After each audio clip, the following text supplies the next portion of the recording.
By his orders, they held the saint down, and maids trembled in fear as he approached. He smiled at his new possession, and as he stepped closer, he unbuckled his pants, his intention clear. The saint had no choice but to remain in place, as he threatened that if she moved, the maids would be punished severely. They cried out apologies to the saint, but they knew that they'd had no choice.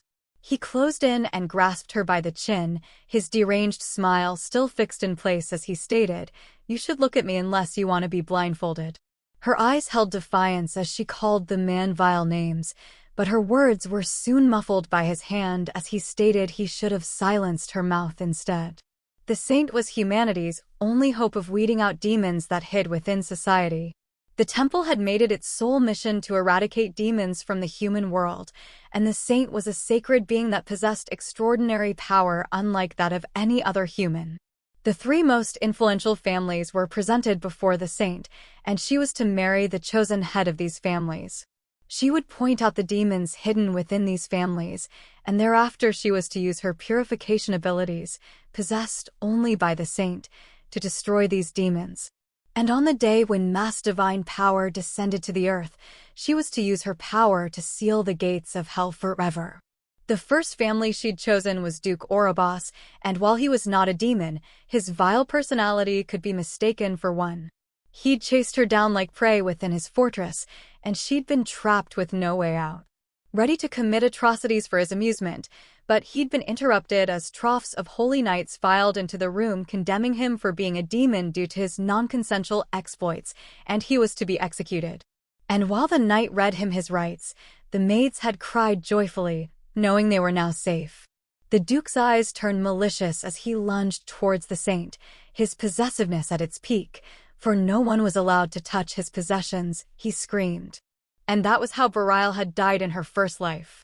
But her eyes sprang open, and she looked around disoriented, for how was she still alive? But as she came to her senses, she realized she'd been brought back to a moment in her life where she'd been left with a choice between the families. But this time, she didn't want to die, and so her next choice was the Yubar family. Duke Yubar was kind, and slowly she'd healed from her past experiences with Duke Orobos. But that was all an illusion, for Duke Yubar turned out to be a demon worshipper, and he'd planned to use Betrayal as a sacrificial lamb. She'd fled then, trying to escape another fatal demise. She'd ran straight to the temple on bleeding feet and shouted for help, banging frantically on the temple doors, and a priest had finally opened the door. She'd exposed the Duke as a demon worshipper, and she'd felt relieved to finally be safe once again. But her relief was short-lived as the priest shouted obscenities at the Saintess, claiming she'd been corrupted, and so she'd been sacrificed in the name of mercy from the heavens. Before she'd closed her eyes once again in her second life, she'd briefly seen the gates of hell open. A group of demons had emerged from it, and at the forefront was a man with emerald green eyes. That demon was the third duke of this empire, Duke Bane. And once again she'd opened her eyes as she'd yet again have to choose a family. But this time, she knew exactly which family were demons, and this time she would need to determine who was truly evil, the demons wearing human skin or humans that had sacrificed her in the name of forgiveness from their creators. She'd experienced hell in her 2 lives with the Duke families, and in her 3rd life she chose the Bane family. At the Bane estate, Duke Bane's verdant eyes glowed in the moonlight as he interrupted his aides' report, and he stated, "My feelings suggest that we will soon be welcoming a guest." The Bane family had accepted the Saintess, for they knew welcoming her meant accepting the suspicions of the temple. She stepped towards the carriage that would take her to her new residence, dressed plainly in holy maiden's garments and a veil that covered her face, as that was the temple's way, but a voice stopped her.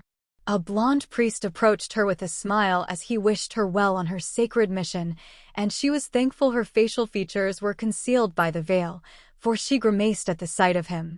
Nevertheless, she spoke in a calm, controlled voice as she assured the priest that she would do the temple's work with a pure heart. And soon she rode to her destination, the Bane residence. She recalled it to be the dark land abandoned by the Empire, and it was there where monsters appeared. The Bane family was very important to the Empire as they'd made many contributions since the beginning of it, and so it was unfathomable that they could be demons. But she knew the truth, and it terrified her to step towards the Bane family willingly, yet she couldn't escape now. The Bane family knew her true purpose for this marriage, and she didn't want to die once again. She trembled with anxiety, for she knew the only way for her to live was to be accepted by the demons, but she knew that was futile. But soon her eyes widened as an idea came to mind. She knew that eliminating her would be easier, but also quite risky because as soon as they took her life, they would be labeled immediately as demons, and therefore she would pretend to know otherwise until an opportunity for negotiation came up. She knew now the only way for survival was to escape the clutches of the temple. Surprise covered her face as she noted they began their entry into the domain of night, the difference in the sky light to dark catching her off guard. As soon as they entered, they were greeted by knights of the Bane family, and they informed the priests that they would escort the Saintess further by order of the Duke. The priests were taken aback and stated that until the wedding, the Saintess was not to be touched by the temporal world. Betrayal stepped out to greet the knights, one in particular, as he seemed to be in charge, and her actions baffled the priests around her. But she ignored them as she thanked the knight for Duke Bane's generosity in sending both a carriage and knights to escort her. She smiled as she wouldn't refuse, as that would be impolite, but the priests behind her panicked as it was not yet time to interact with anyone not of the temple. But she scolded the priests for their discourtesy to the Bane knights, for they were yet to be proven as demons. And that decision was hers alone to make. The priests remained silent in the face of the Saintess's uncharacteristic behavior, but soon the knight held out his hand, ready for escort. Before her skin made contact with the men, she felt the disapproving eyes of the priests, and with a frown, she ordered that they go back to the temple until they were summoned. They reluctantly left, and soon the Saintess made her way to the Bane residence without further issue. Upon arrival, the large building, cloaked in darkness and shadows, intimidated Betrayal, and with a deep breath, she readied herself to leave the carriage. A man appeared beside her, almost as if out of thin air, and her soul almost left her body in fright, but she didn't scream. He introduced himself as the butler of the Bane castle, Ranov. She observed the man, and by his attire, which appeared rather too casual to be that of a butler, she knew something was amiss. The butlers she'd seen in her previous lives were dressed formally. However, this man wore a robe, and she wondered if this was the way of the Bane family. She waited to be escorted out of the carriage, but when the man made no move to open the door, she knew her thoughts to be true. She reached for the handle, but the knight appeared before her, ready to assist. He held out his hand, and they touched for a brief moment before Ranov guided her inside, but the verdant eyes of the knight glowed with curiosity, and he wondered how this human, the Saintess, was living her third life. This man was none other than Duke Bane himself, and a few hours earlier, he'd been informed that the Saintess's carriage had entered the realm of night. Vlad von Bane was a demon that possessed the ability of inner vision. All demons possess their own unique abilities, and Vlad's ability was the eye that sees the end. This ability allowed him to see the end of any object or being, which usually reflected itself through a mirror. Vlad had seen his own end, and it was the same every time. He'd die due to lack of mana, but not before this mana changed him into a monster. And because he'd always seen the same death portrayed, this belief led him to many victories, for he'd swung his blade with the certainty that he wouldn't perish amidst those battles. He smiled as he'd awaited the arrival of the Saintess, eager to meet her, but his thoughts were interrupted by Ranov as he informed the Duke that Hell's Gate continued to close slowly as the magic from humans barely sustained them. Vlad knew that once that gate closed, they would be trapped on this side of the gate forever, with no way back to the demon world. Hell's Gate was the only entrance leading to Hell, and currently, the magic being supplied was sorely lacking. The magic collected from humans was a more refined source of negative emotions such as fear, despair, betrayal, and similar other emotions. Vlad saw only one other option at collecting sufficient magic, and that was to rip open Hell's Gate the day the Saintess opened Heaven's Gate, and he hoped this would be enough to drive the humans into a state of despair. Thus, they could then absorb the abundant magic, but Vlad was unsure the Saintess would open the gates to heaven. For now, he'd decided to disguise himself as a knight, and it was there where he'd first met the Saintess. But what a surprise it was to discover that the Saintess had lived not once but 3 times, and using his ability, he discovered she died by suffocation in her first life, on an altar in her second, but he couldn't see her death in her third life. And that stunned him the most. She'd been the wife of both dukes in her first and second lives, and so he was certain the Saintess was aware that he was a demon. But then, why had she willingly married him and hadn't reported him to the temple? He recalled her smile. She'd thanked him for the carriage, and he'd not sensed any malicious intent from her.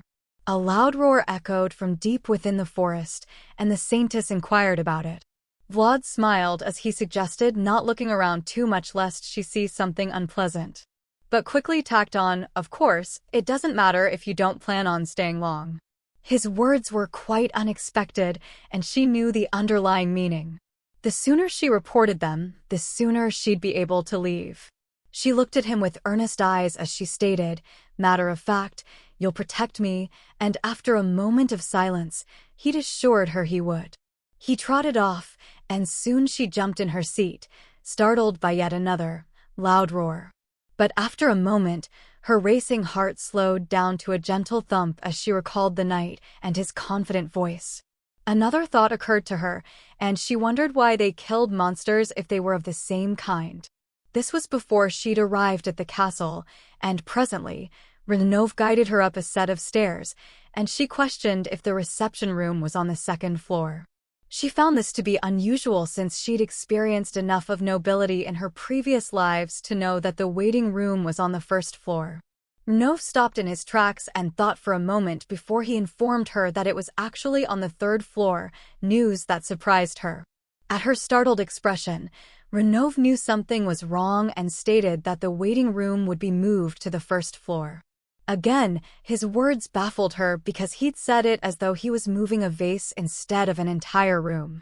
He observed her quietly, and upon seeing his suspicion, she smiled uneasy as she agreed how inconvenient welcoming guests on the 3rd floor was. They continued on their journey to the waiting room, and Betrayal knew that, being a demon family, they likely could move entire rooms at will, and so she promised not to show her true feelings when encountering the unusual in the Bane castle going forward. Once inside the waiting room, Renov served her some tea, and the unusual red color caught her eye once again, but this time she'd made sure to keep her expression controlled as she took a sip. Before the Saintess had entered the castle, Renov had informed the others residing in the castle about her arrival, and they'd prepared themselves, ready to go to war. With a look of irritation, he ordered the demons to pack everything away. As per the Duke's orders, they would be welcoming the Saintess as a guest, and this surprised and stunned them, for there were a variety of ways they treated their guests. The brown-haired man wondered which way they'd be receiving her. A guest that they pummeled, a guest that they robbed blindly, or a guest that they beheaded. And if it was any of those, he'd treat them well, he was sure. But Renov informed them that they'd be treating her as any normal guest would, and so they would need to portray the image of a normal noble family. But these demons had no clue what made for a normal family, and the lady demon mentioned a butler was needed, which they were sure Heim suited that role best. But the talking crow informed them that he'd run off to the battlefield hours ago, and so they wondered who'd take on the role of butler. Renov soon understood that none of them would be suitable to take on that role, and so he'd taken it upon himself to be the butler. The blonde-haired demon questioned if the man even knew how to brew tea, and Renov stated that it was as simple as boiling water, so there was nothing to worry about. Someone shouted for a chef, but another stated that the demon Verice had served some strange food to the Duke some days ago, and thus got sent back to hell for it. They chatted away, and soon Renov shouted for them to quit their yapping and to neaten up the place. He pointed at the grotesque objects sat atop the podiums and ordered them to be removed. Next, he pointed for the magic cannon to be removed. The brown-haired demon called out Ternov and, with a smile, held a severed demon's head up as he questioned if that was fine to keep since he'd like to keep the horror decor. Renov's last fit of insanity snapped, and he flung the demon's head away like a soccer ball. Renov soon realized that none of them had the slightest inkling about human culture aside from himself and the Duke. Renov knew he would soon be cleaning up after these buffoons. And back to the present, he watched the Saintess take her first sip of tea, and he wondered if she'd noticed anything else unusual aside from the reception room. He inquired if the tea was to her liking, but her expression said it all. She noted its peculiar taste. She hadn't said it aloud, but she was sure that tea wasn't supposed to taste salty. Renov took her words at face value, and he beamed as he offered her more. He'd made himself a cup too, and he displayed his pleasure at what he was sure was a wonderful taste, but the Saintess knew that she couldn't drink another sip of that salt water. But she tried to keep up appearances and took another sip, but that turned into a disaster as she choked on the salty tea, alerting Renov that something was indeed wrong. She quickly explained that she was unaccustomed to House Bane's culture, but Renov panicked and shoved a plate of cookies in her direction. She was sure she needed something sweet to balance out the salty tea, but she soon discovered that was a mistake too, as she took a bite of a spicy cookie. Renov fussed over betrayal as she choked once again, and if anything, one thing was clear, and that was that playing pretend humans was certainly too hard a task for these demons. And on the other side of the castle, Vlad smiled as he was informed that the Saintess sought an audience with him. He commended her bravery, for even though she was in a den swarming with demons, she sought him out, their lord. He looked in the mirror, but this time instead of seeing his death as he'd always seen, he was stunned to see himself lying on the ground covered in roses as he reached for an unknown lady. The mirror shattered, and he closed his injured eye as blood gushed from overusing his power. But the pain didn't register, for he was in a state of shock that his death had changed. He called out to the demon Helvis and, in a voice heavy with incredulousness, told the demon that his ending had changed. Vlad realized that what he saw couldn't even be described as death, and now he knew that many variables about his ending had changed. Helvis wanted to know what they were to do with the Saintess and stated that the weapons were concealed and ready for use on command, but Vlad ordered the man to withdraw all preparations for war completely, and his words surprised the demon. Vlad smiled as he now took quite an interest in the Saintess. Magical power was the key to a demon's survival, and the strongest demon was usually prioritized above all others. However, if said demon turned into a monster and ran rampant before dying, this meant that the demon kind would soon be on the brink of collapse due to a lack of magical power. And this was the ending he'd always seen. However, upon the appearance of the Saintess, his ending had changed. Helvis worried that if left unchecked, they would soon be discovered as demons. Vlad told the demon that the Saintess already knew about their true identity, and so he would uncover the Saintess' true intentions in coming to the Bane castle. Helvis was left flabbergasted, and Vlad ordered that they remain acting as humans, and he knew that eventually the Saintess would reveal her true thoughts regardless of their terrible acting. She walked slowly, lost in her thoughts. Renov informed her that they would take care of the wedding preparations, and she wondered if a wedding prepared by demons would go well. He showed her to her room and grew flustered upon seeing the bloody banner hanging from the ceiling. He'd given an awkward explanation that the banner was a battle trophy brought back by the Duke, and he'd urgently suggested she take a walk in the garden. And that was how she'd found herself taking a stroll in the garden, where she'd had other peculiar encounters. For instance, the demon that laid on the grass as he counted petals of a flower, or the suspicious-looking demon through the window that said strange things like, "It's not as ripe as a human," which had the Saintess petrified until he explained that he'd only meant that whatever he'd made wouldn't ripen as quickly as one would think. Or the fact that during the day it remained as dark as the night. They'd explained to her that they created artificial light that would be turned on at a specific time to represent day and turned off.